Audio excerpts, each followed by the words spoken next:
So, hello everybody. Thank you very much for coming to this DCC webinar. This webinar will introduce participants to the Curation Costs Exchange, which guides users through the key concepts they need to get started with costing curation at their own institutions. It's going to be a presentation from Joy Davidson from the DCC.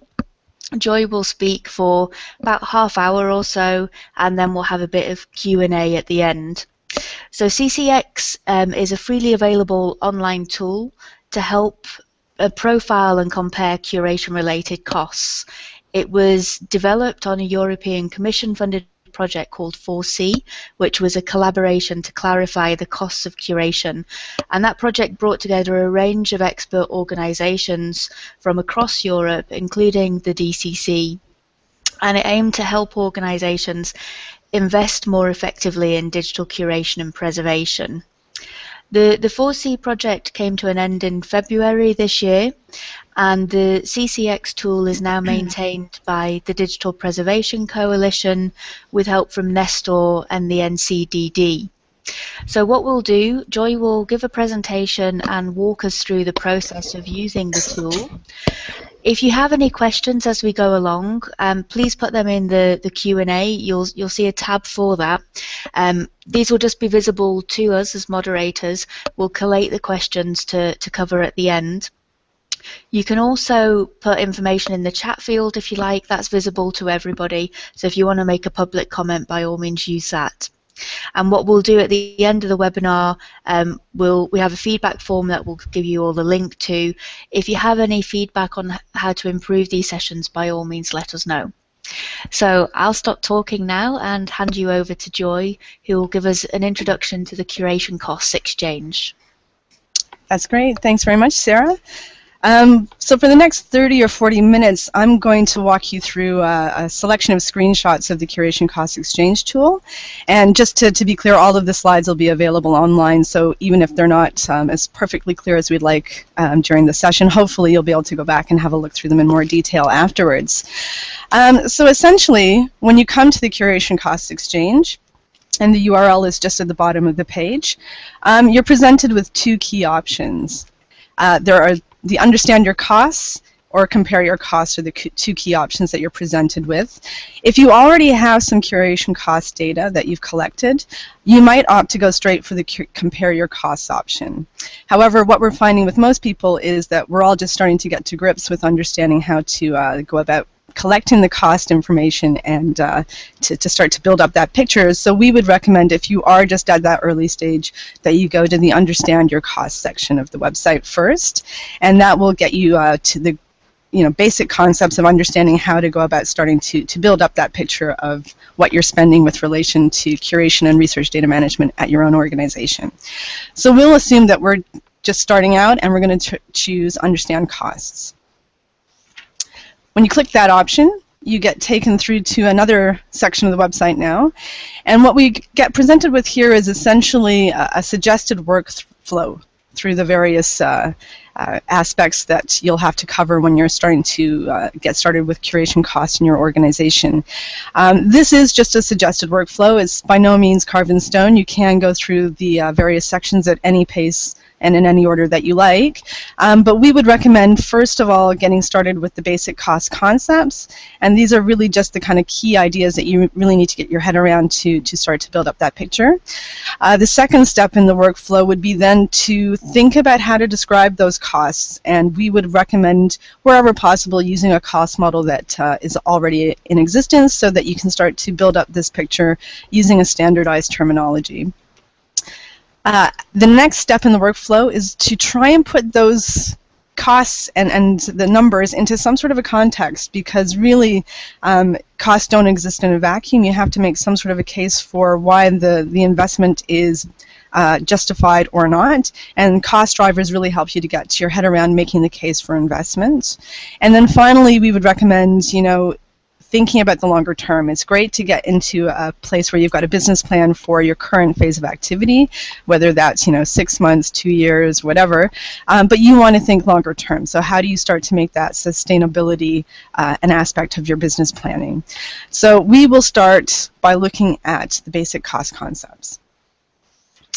When you click on that part of the website, you're taken to another section which helps you to really get your head around the key concepts that you have to think about. And I'll just say that these very simple ideas that we came up here with, while they look simple, are actually a distillation of 10 cost models that we undertook a detailed evaluation of within the 4C project. And we could break down all of the different cost models really into kind of 4 key areas. The first is really understanding the stakeholder ecosystem. So what environment are you working in? What legislation do you have to think about? That sort of larger picture. The organizational context is crucially important as well. This has to do with your policies, what sort of mission statements you have, why you do what you do. And within that context, then you can start to think more granularly about the kinds of services and activities you undertake and the resources that you need to undertake them. So that is really, in a nutshell, what we've distilled the core concepts down to, these 4 basic elements. And as I say, it is a simple distillation, but it does reflect all of the cost models that we looked at.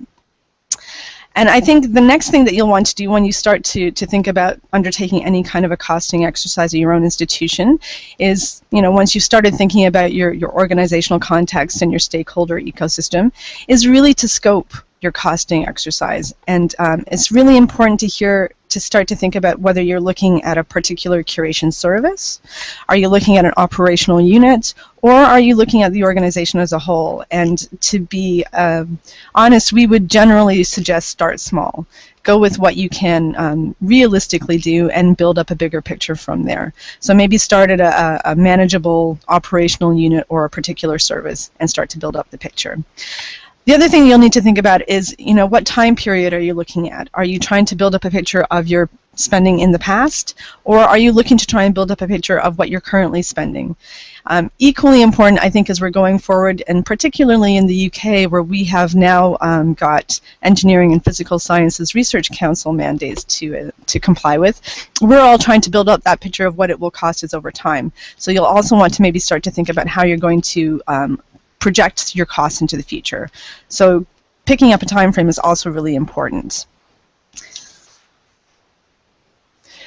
From that stage, once you've scoped your exercise, you're really going to have to start thinking about the nitty-gritty. So what are the actual activities that you undertake? What services do you perform as part of your role? And what resources are you using to undertake those services? And I think the key things to kind of bear in mind with the activities is to remember that in many cases, especially in the UK, and again with relation to research data management, a lot of services are just becoming sort of established and are in a sort of fledgling stage at this point. And they may be split across a number of organizational units. So we may have colleagues in the research office who have a role to play. We may have people in the library who are doing particular activities. So you'll have to be quite thorough in understanding what activities you're undertaking and what different units might have to be consulted to understand really where the costs are being accrued and what your true spend is actually starting to shape up to be. In terms of the resources, again, this really is, basic stuff like, how many staff do you have in place, what are their wages, but it will also be things like the infrastructure elements. So do you have to buy new bits of storage equipment? Are you paying a third-party vendor to do some sort of activity? So starting to break them down into capital, expenditure, and labor will be increasingly important. And again, I think a really crucial part of this picture is understanding how much of this is coming through directly incurred costs, so the kinds of things you might be able to charge in a new grant application, and what is an indirect cost. So the operational costs that you may be taking a cut of through research grants but are not directly incurred. So you'll need to really start to picture how they all fit together. And as I say, it can be split across a number of different organizational units, so it could be quite tricky to start to get a real accurate understanding of how you're spending in relation to service provision. So once you've gotten to grips with these kind of basic concepts, and you've scoped your exercise, what we would then recommend is moving on to pick a cost model, which will help you to describe your activities and to really break down the granular costs using a more standardized approach. So when you come into the select a cost model part of the website, you will be presented with a summary of an evaluation that we carried out. And as I mentioned before, we had a look at 10 current cost models that have been developed in relation to curating digital assets, not necessarily just for research data, but really for any kind of digital assets. So a lot of this comes from the National Library community.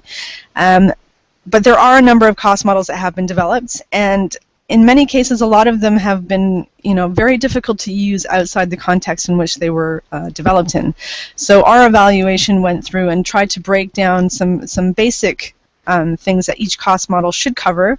And again, this is where we derived our basic cost concept to really try and ensure we had some sort of comparability of the outputs of the cost models, and hopefully to help inform new cost models as they are coming out. So you can click into this and you'll see that you can choose to see a summary of the cost models available and to help you pick one that might be best for your needs. When you come into that section, you can see the 10 models that we had a look at in the 4C project. If you click on any of those, you'll get taken to a summary page that will give you an overview of what the model does, what sort of assets it's recommended to be used to assess, and some sort of an understanding of, is it still supported? Or is there an online tool available? Is there any kind of default data that you can start to use to test the model? And one of the things we found with most of the models is that having any kind of default data is sorely lacking amongst the models. So a better community resource in developing a shared data set is one of the things we need to continue with. If you don't want to go through each of the models one by one, we have also distilled the evaluation into a sort of at a glance table, and we've broken it down into 5 key areas. So we've got it down by model type, how it handles the resource breakdown, how it handles activity, and most of the models we looked at used OAIS model as a way to break down the activities, and things like adjustments. Does it allow you to take into account the quality of a service, or various other things that may be have to be taken into account to tweak the cost that you're deriving. And the last one here is usability, and this was a particularly important aspect. Many of the models require quite a lot of learning to get to grips with it, to really be able to start to use it. So if you are looking to kind of get to grips with something quite quickly, have a look at the usability section and you'll be able to see maybe which one will give you some quick results. And you can see we've got in the table here, I've highlighted, if we selected the model type, you'd get a breakdown of a few of the criteria that we looked at. Anywhere that you see a check mark, the model covers that particular criteria, and X denotes that it does not cover the criteria. And in some cases, it was a little bit ambiguous. So anywhere that it wasn't particularly clear if the model was sufficiently adequate in addressing the criteria, we put a question mark. So that'll help you to try and make sense of the information you're finding there. In general, we recommend that any of the models that you use are basically will allow you to support accounting, and more importantly to enable you to cover budgeting, that it'll let you handle various amounts and different types of data assets. We'll give you a sound definition and a breakdown of the costs, and again, many of them use the OAS model, and that seems like a fairly good approach to stick with. And one of the other things that we really stressed in our recommendations is that they should be easy to use. We want models that people can pick up and make use of quite quickly. And the final one is that we would recommend when you're choosing a model, try to find one that helps you to make some sort of a sense of the benefits and the value of the activities that you're undertaking. So the keeping research data safe approach might be a good example there. So those are some basic kind of top tips we would recommend. In some cases, we realize that even though there are a lot of models out there, and wherever possible, we would recommend not reinventing the wheel, but in some cases we know that people will want to develop their own bespoke cost models. And that might be to address a particular organizational requirement, or it may be because you're looking to develop something for a particular community of practice.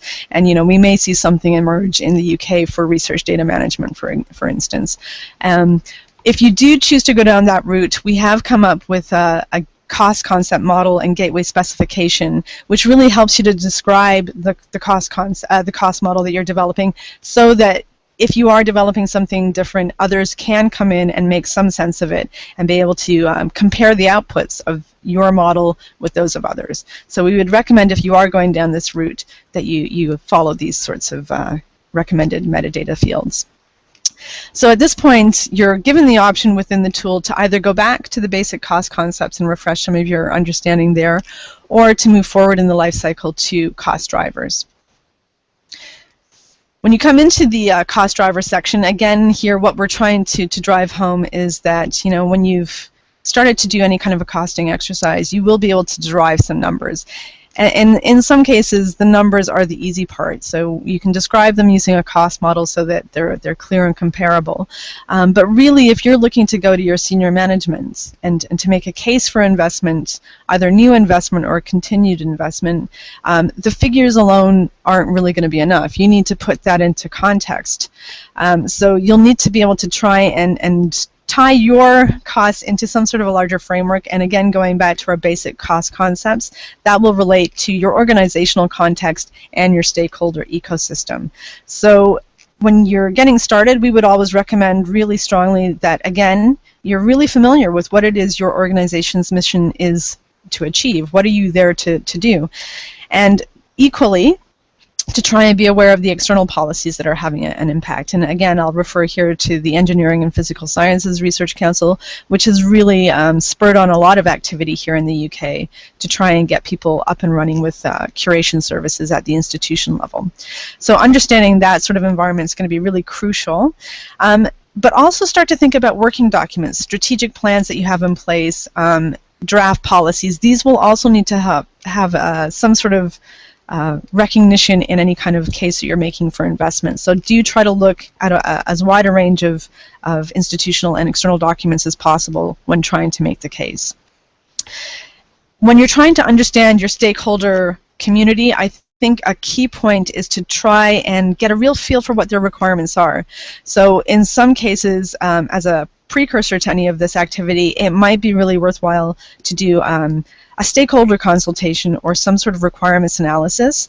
This can be really time consuming, but I think is really crucial if you're looking to develop a sustainable business plan. It's essential that you understand who your customers are, for lack of a better word, and what they're looking to get from your services. So within the tool, we've taken cost drivers and used a fairly standard first-generation balanced scorecard approach to group a variety of different individual cost drivers. So if you click on any of the blue bars at the top, which are the main categories we've grouped the drivers under, you'll get a scenario that really will help you to try to think through what sort of information you'll have to think about when trying to make the case for new or sustained investment from senior management. So under the learning and growth cost driver option in this section of the website, we've developed a scenario here that basically says you're looking to set up a new post within your organization in light of the EPSRC requirements. You want to offer a data management planning support service when people are putting in grant applications. To make sure that this is the right use of funds for your organization, you would need to decide, whether do you already have a lot of investment from EPSRC that you don't want to lose? If so, then this might be a good use of your resources. But again, thinking back to not just where you are now, but where you want to be, is increased EPSRC funding a strategic objective for your institution? And if so, it may be a justifiable expense to invest in that, to try and make sure that that objective can be realized.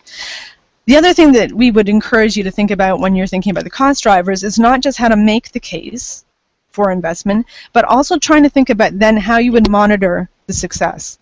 whether your investment had realized a goal or not. And in this particular case, you may want to start to think about, metrics. If we do invest in this new post to support data management planning at the grant application stage to get more EPSRC grants, what sort of a target are you looking to see? Would you, having some sort of a figure in place and how often you're going to monitor it will be very important. So thinking these things through is crucial. We've done quite a lot of work with the risks and benefits. We've got quite a few reports that you can come and have a look at here and get as in-depth as you like with these topics. In terms of the tool, the next steps we've suggested here are either to go back to the cost models and to try and think again, do you have the right cost model to help you do what you want to do, or to start to think about the longer term, so sustainability planning. And in the 4C project, we had a look at something that's fairly well used in a number of communities, not so well used particularly in the research data management side of things so far, or digital curation, and it's the business canvas model. And this is essentially just a visualization, a nice kind of at-a-glance way to map all of your activities against customer relationships, the various revenue streams you have in place, and most importantly, you'll see at the center of the business canvas model is a value proposition. And we would recommend, starting out with this when you're developing a business plan, it's really important to kind of think about what it is you're offering. What are you doing that somebody else, if you want to call them a competitor or a peer, what is it that you're offering that would be of value to your stakeholders? So it's very important to start to think these things through. And we'll have a workshop coming up in Newcastle next week where we'll be going through an exercise on the business canvas model in a little bit more detail. Within the tool, you can actually, we have a worked example of a research data organization, so if you want to get a little bit of an understanding of how this business canvas model approach might work within your own organization, we'd recommend going into the website and you can follow the links and you'll see that worked example.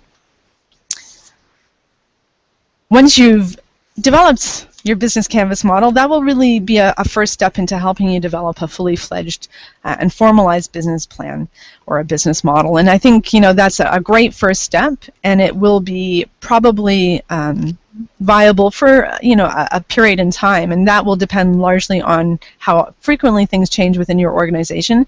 But you will want to plan to update and review your business plan over time, and this section of the website really helps you to try to think, where are you now, what things might change, and how often will you have to start to think about reviewing and updating your business plan to make sure that you remain viable and that your services are something that your customers want, and also that you can be flexible and agile and change as things in the wider environment change, whether these are things we know will be down the line or things that are thrust upon you.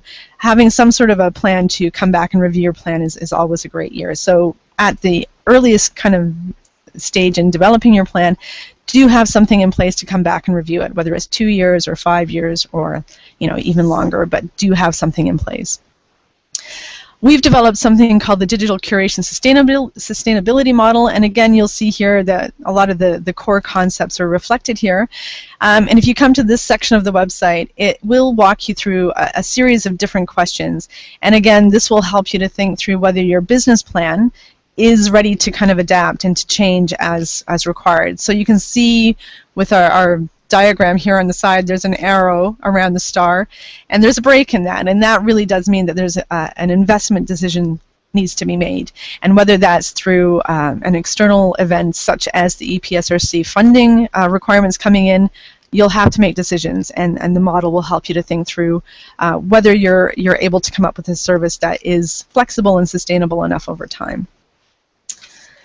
So once you've built up your understanding of the core cost concepts, understood why you're doing what you're doing and who's benefiting from the work that you're doing, you're at that point ready to start to think about looking at your costs in more detail and to go ahead and have a look at the cost comparison tool.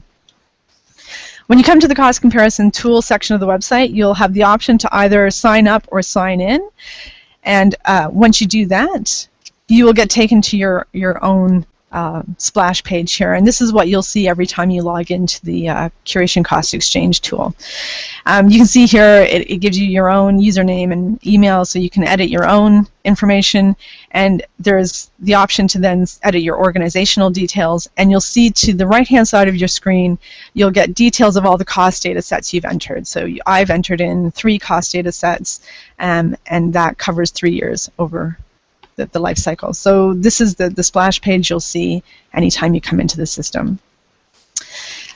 When you are setting up your details for the first time, it's important to really be clear about your organization and to try and put in as much relevant detail as possible, because this is what we'll use within the tool to map you to peer organizations and to understand how your costs might compare with others. So I've put in here that I'm from the Humanities Advanced Technology and Information Institute, which is HATI, at the University of Glasgow. And I think, you know, we've heard from a lot of people that they like this level of detail because they're not comfortable coming in saying, I am a representative for the entire University of Glasgow. They're more comfortable saying, I'm a representative of this particular organizational unit or department. So you can put in a description of what your institution or department does, and then you can select what type of an organization you are. And I've selected university here. You can put your country in, which is important because this was a tool that was developed to capture information from across Europe, and importantly we need to know the currency that you're using as well. So at the bottom of that page you then get to select what sort of information sharing you want to engage with. You can select from 4 options. And the first is to allow the anonymized use of your data to help calculate global averages. And this would be a combination of all the data that we have within the Curation Costs Exchange. Your data would be part of that aggregated data set. The second option is to allow your anonymized cost data to be available for the peer comparisons. And we'll see a little bit later, this allows you to see your costs with one other organization. So it allows you to see a much more one-to-one type relationship with some organizations that are similar to you.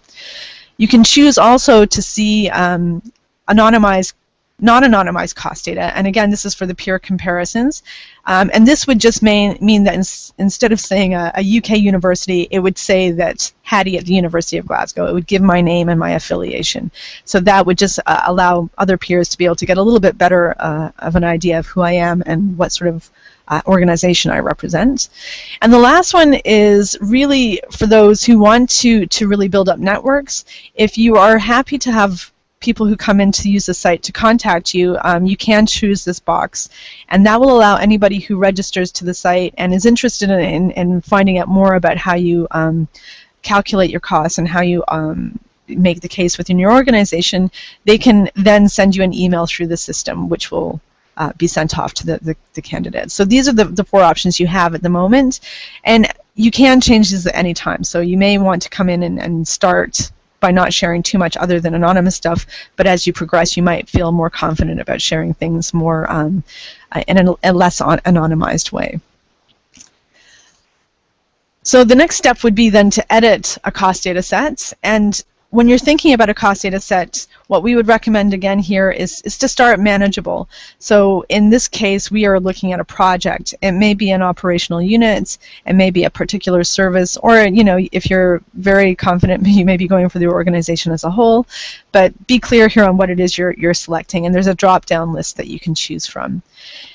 When you're naming it, it's good to be clear. I've put down it's the 4C project, and it's Hattie's portion of the cost for the 4C project because, again, we were a 13 partner project, so I'm trying to be clear here that this is really just related to our costs. And it is a description is the cost associated with a particular deliverable within the project, so it really helps you to scope what you're trying to cost here. The next step is to indicate how long the costs are being calculated for. And we were a 2-year project. We ran from 2013 to 2015. So you can use the sliders. You can start the year and use the sliders to select how long you want the project to last for. You can go up to 50 years. I mean, this is obviously, most people won't. It's usually the shorter term stuff we're seeing, but you can select up to 50 years. From there, you will indicate how many curation-related staff you had working on that particular aspect. So for us, again, we would have to remember that this is really only the work associated with task deliverable 2.3 in the 4C project. And then you'll be asked to include the data volume and how much data did you produce during the course of this work. And you have the option there to choose gigabytes, petabytes, or terabytes. The last option you have here is the number of copies, and again, because we're looking here at curation and longer-term preservation, we are encouraging people to have more than one copy of the data for backup purposes, and you will, in many cases, particularly for national libraries and organizations with a remit for preservation, the more valuable the data, the more copies they might have at various different backup locations. So you can choose as many copies as are relevant. From that point, you will go in and start to describe the sorts of assets you have in your collection. And again, using the sliders, you can start to break down the various different media types you have. So in this particular example, we have unformatted text, we have documents, spreadsheets, and databases. And if you hover over any of these parts of the graph to the right-hand side, you'll see the labels and the percentages coming up. And then once you've gotten to that kind of basic profiling of the cost data set that you're looking at, then you can start to go in and build up your specific cost units. So you would click at the bottom to add a new cost unit, or you could go back in. As you can see, I've already got a couple of things I've been working with here. I could go back in and edit it. So I am calling this particular bit of the work Cost Model Evaluation Report, which was part of the activity we undertook in deliverable 3.3 in the work package. And you can see there that we've put down a cost of £18,500. From that stage, you'll see that we have converted it. The tool converts it automatically into euros, and again, this is because it was a European Commission funded project and we wanted to allow comparability across all areas.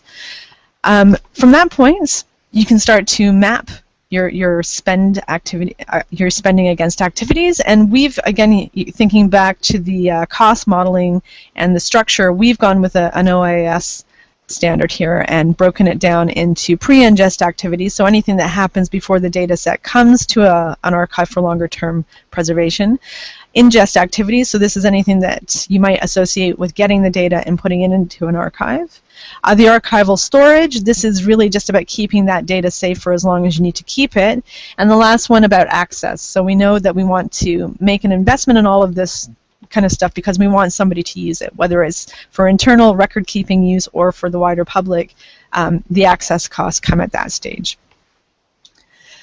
Once you've mapped your activities to the various life cycle stages, you would then start to come in and map your purchases. And we've broken it down into things like hardware, software, and third-party services. And here in the UK, we're seeing a number of curation-related services emerging, things like Archivum and various other things that you can procure as an externally supported service. So this again might be where you start to build up a picture of these kinds of costs, so the internal and external services that you're providing. We've broken down the staff costs. So you've got the producer, this would maybe be the researchers or whoever's creating the contents, any kind of IT or developer efforts, if there are particular software algorithms or things that are being developed during the course of the work, or in terms of developing specific infrastructure to support any of the OIS elements. You might want to put that here as well. Operational costs. We've also included, because we are hoping to see more of them come up, people who are preservation specialists, so people who are experts in managing and providing access to the research data over time, and project managers. So you can start to build up a picture of your spend across various different roles. And you'll see at the bottom we have included as well an option to include the overheads, because particularly with research projects that are funded through research councils, you will have an overhead cost associated. So you want to make sure that those are reflected. So once you've entered all your information in and you've saved it, you get taken back to your manage data cost sets within your profile. And you'll see at the right-hand side of your screen that you have two different options. They can either be stored as draft or finalized, and you would just move the slider there to whichever option you want. Anything that's draft will not be shared. It will not be included in the data that is aggregated into the global comparison results. Once you click Final, then the data is shared more widely. So when you do move into that stage where you want to see your costs and start to see how you compare, the first tab that you come to is your My Tabs, My Cost tab. And this is where you can start to see, you remember from my earlier data sets, I have 3 data sets that I've entered into the Curation Costs Exchange. So I can choose either to see all of those data sets combined, and I might do this if I was perhaps running a service. So if I was wanting to see how much of my time am I spending on various pre-ingest, ingest, storage, access, or other activities across a range of different research projects, I might want to do it that way and see them all combined, or I could choose to see it as a project-by-project basis. So if I wanted to see how much I spent on the 4C project as opposed to the other project we're involved in, which is Foster, I could choose to see it that way. And you'll see here at the right-hand side of your screen, there's a download icon, and these graphs can be downloaded in a variety of different formats, PNG, JPEG, PDF, or SVG, and that way you can start to include them in reports for any kind of financial reporting or strategic development activities that you're involved in. And you'll see at the left-hand side of the screen, it gives you the relevant cost per gigabyte, and at the bottom of the screen is the number of years that you're spending. So over the 2 years of the project, it'll tell you roughly what you're spending per gigabyte.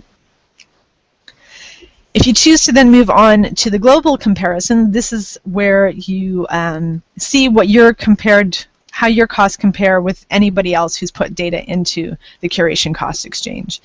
Again, it's the same sort of parameters at the side, cost per gigabyte over the various different activities, so you can start to see that, you know, perhaps we're spending more on pre-ingest activities than we are compared to some of our peers. But I think, again, here the real kind of thing to bear in mind is that there could be good reasons for a disparity in cost, so the numbers alone shouldn't just be your endpoints. And you can see on the right-hand side of your screen, again, you can choose to combine all of your data sets or just some of the data sets. So I could choose, again, just to pick the 4C collection that I'd like to compare. And then I can go back and see, you know, I can decide to see my cost data compared with everybody in the CCEX, or I can start to see, just to show me people who are similar to me. So maybe people who are organizations like a university, and there are 6 of those within the system, so I could just filter it by that and get a more customized view of what my costs are looking like. And again, you can download the graphs from those as well. The last stage is when you come to the peer comparison, and this is, again, if you've wanted to see how you compare to somebody who is quite like you, it gives you that one-to-one sort of example. The system will automatically select a peer institution for you out of the ones who have registered within the Curation Costs Exchange, and it will give you the one that is the best match compared to what you've entered in your organizational information. So they have presented me here with the University of Edinburgh, and it'll give me a summary of it. It's a university in the UK, and they have an average of 1 person, 1 FTE doing curation activities, and similar data kind of volume. So that gives me a sort of a medium similarity kind of thing between these 2 organizations. And as you can see at the bottom, I can request a contact from this institution. They've allowed their data, their details to be shared, so if I wanted to get in touch with somebody at the University of Edinburgh, it would fire off an email to that relevant person. It may be, though, that you come to this and say, I don't want to see the University of Edinburgh, I want to see somebody else. So you can choose to select another peer to be compared with. And when you click that option, you'll see everybody within the institution who has allowed their institutional details to be shared. Whether they're anonymous or a named entity, you can choose from one of these people. And again, you'll see on the right-hand side of the screen, the system will tell you how similar they are to you, but based on our criteria, but you may choose somebody based on something else. So you have the option to go with what we suggest through the tool, or to go and find somebody else that you'd like to compare yourself with. So again, just to kind of pick up on the points, the numbers are important. You will get some cost information. You will get graphs and nice things that you can start to put into reports through the Curation Cost Exchange. But I think equally important is to go back to the sort of contextual information that you learned in the earlier part of the webinar. Really, it's going to be crucial to have the cost drivers and to understand the reasons that you're spending what you're spending.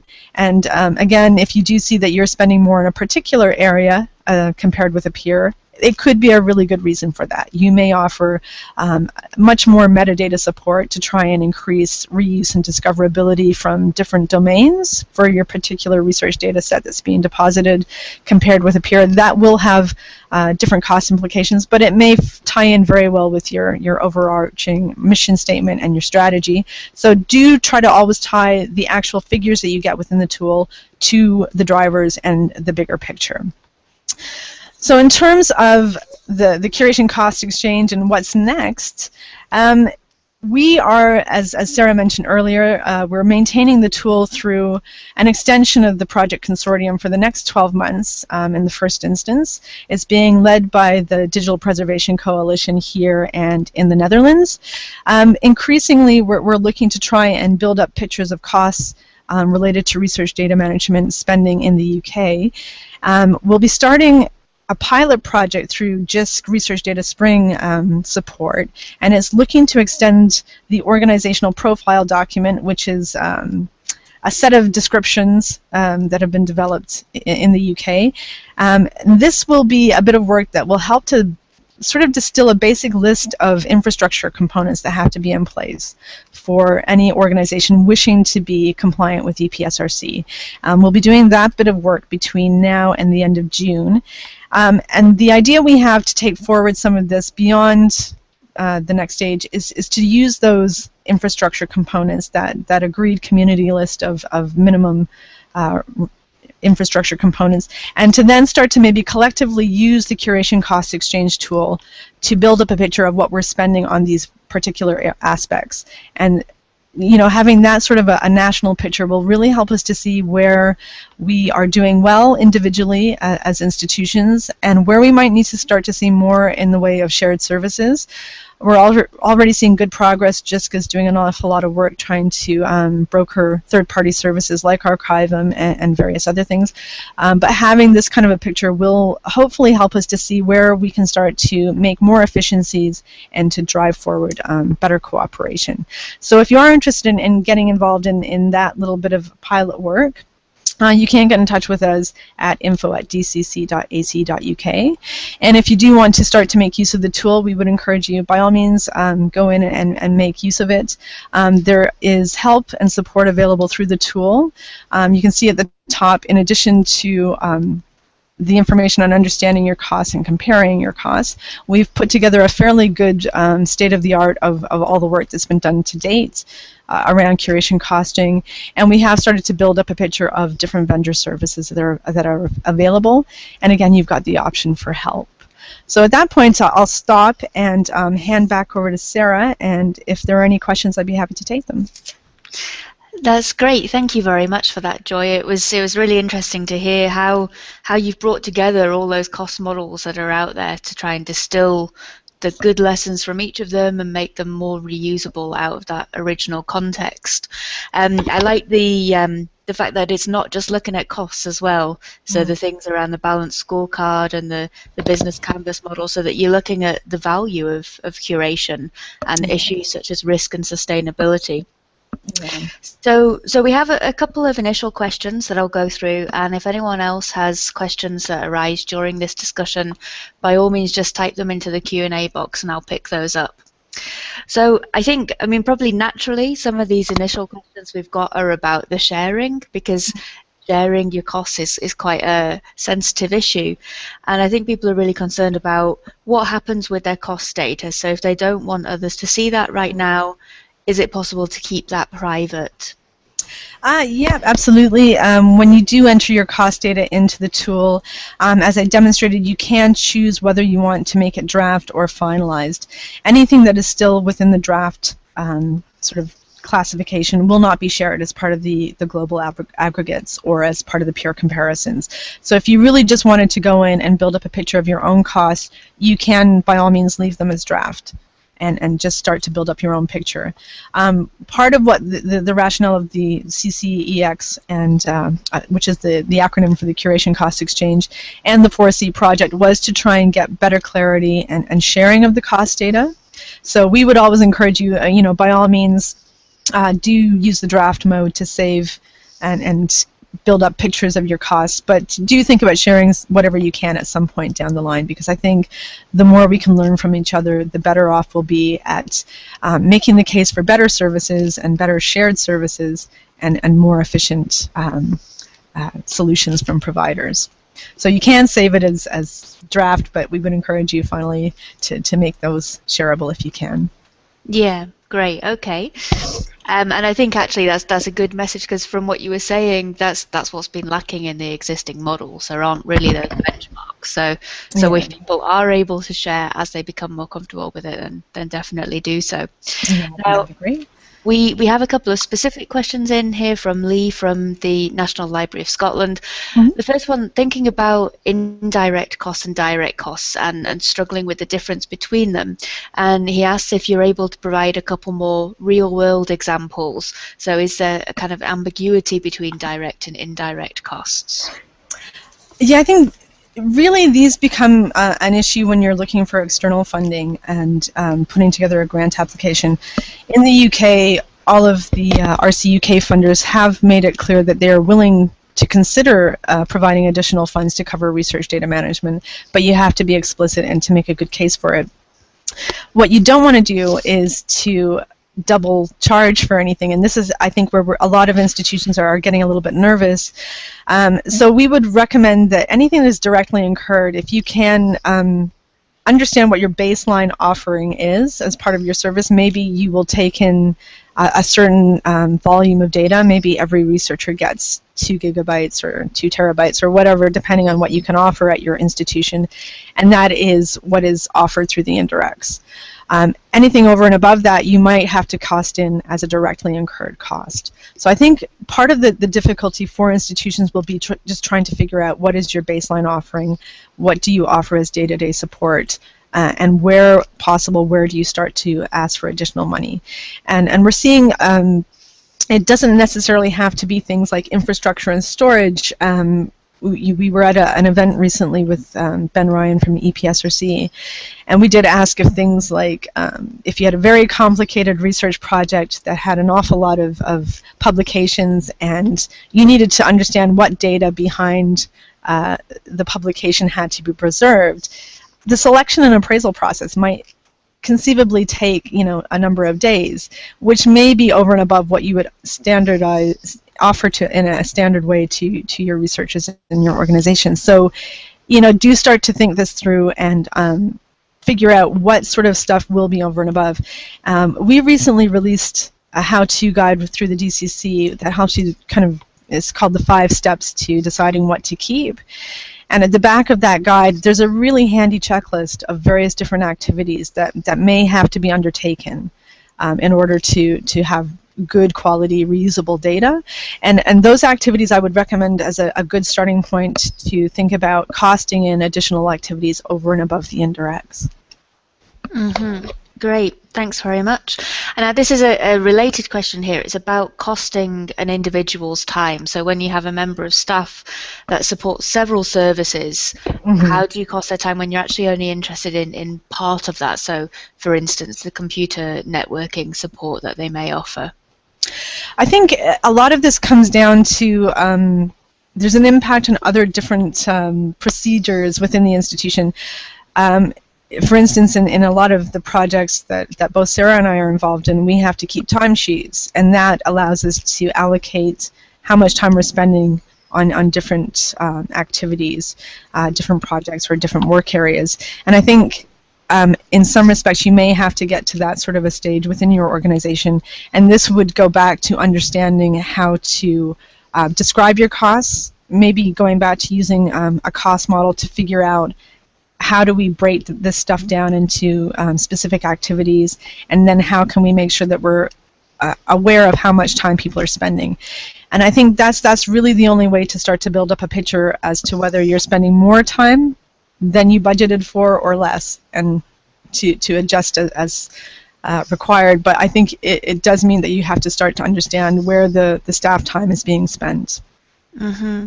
Okay. Now, to return us to this notion of sharing the cost data, in CCX, it's when you're finalizing, when you actually click the final, that your data is shared.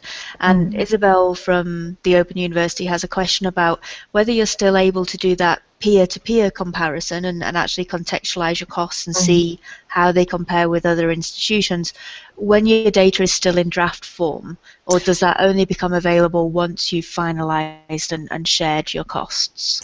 Yeah, you have to share data to be able to see others' data. I think it's one of the rationale behind developing the tool was that we want people, if you are comparing yourself with somebody else, you should make your data available. So if you are keeping it draft, you will just see your own costs and how they break down across the various OAS lifecycle elements or different costs. If you do want to compare with peers, the incentive is to share your data. Mm-hmm. So that's the benefit and return you get from that comparison. And actually, one of the things I was interested in, you'd mentioned that the kind of default data, this benchmark data for comparison, is what's been lacking in the existing models. And I wondered what work's been done within the 4C project when you've been developing CCX to try and seed some of that data so that you can offer some comparisons. Well, what we have been trying to do to sort of remedy that problem is periodically, at the end of the project, we took a snapshot of the data that we had within the Curation Costs Exchange, and this was people signed up to allow us to do this, and we didn't just do it on our own. But we have taken a snapshot of that data and deposited it with the UK Data Archive. So there is some sample cost data that is available for people to start to run when they're testing different models and various things, and we will be building up pictures of that as we go forward, because it really is a difficulty in terms of having something in place to be able to help make some sort of sense of the cost models and to try and build up pictures. Having that sort of default data set really does help. So we're making small steps towards remedying that situation, but what we're really hoping is that through ongoing contribution and join up to the Curation Costs Exchange, we can build up a better data set and periodically collect it and make that available again through the UK Data Archive. Excellent, and that's good actually that it becomes publicly available as well. It's not just through the tool, it's something that people can access through the UKDA. Great. Okay, now a final one here. If anyone else has questions, by all means put them in and I'll pick those up. But one about the scope and really the way that the tool's been used so far. So I think you, at the start, you were talking about the kind of way people apply it and what scope they apply it at, and you'd given the example of using Hattie because you don't represent the whole of the University of Glasgow. And I wondered if that's the way that you found it's been used so far. Has the uptake mostly been kind of at a departmental or at a smaller level rather than organization-wide, or what's the uptake been like so far? I think most people feel more comfortable representing a smaller organizational unit rather than the organization as a whole. I think maybe the exception to that might be the national libraries. So organizations that are, in business to curate and preserve information are much more likely to speak on behalf of the entire organization. In terms of the research data management community, we've done a few focus groups around the tool, and they were much more keen to kind of stick to the project level or the organizational unit. So keeping it very clear that this really only reflects a small group of people rather than, say, the University of Glasgow as a whole. Excellent. Okay. Now that's us all out of questions. And I don't know if there's anything, I don't have anything else to cover, but if there's any final words you wanted to offer, Joy, about where this goes next or how people want to get involved, by all means. As I say, we are looking to cooperate with JISC and to try and see how we might be able to use things like the Curation Costs Exchange to support building up that picture of how much complying to research data management mandates is starting to cost. So if that is something that you're particularly interested in, it's very early days, but do feedback either to us at the DCC, and we'll try to take that forward with JISC, who are looking at this through their research at risk activity as well. So there should be some forward-going activities related to costs in relation to research data management. And if you are looking to make use of the tool in any other kind of context, whether you're a memory organization or a private company, by all means is open to anybody who wants to use it.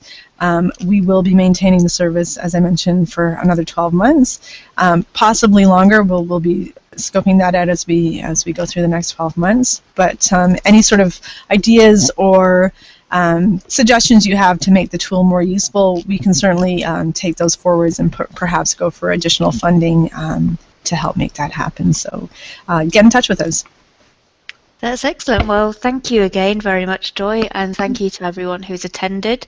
When we sign off the webinar here, it will redirect you to a feedback form.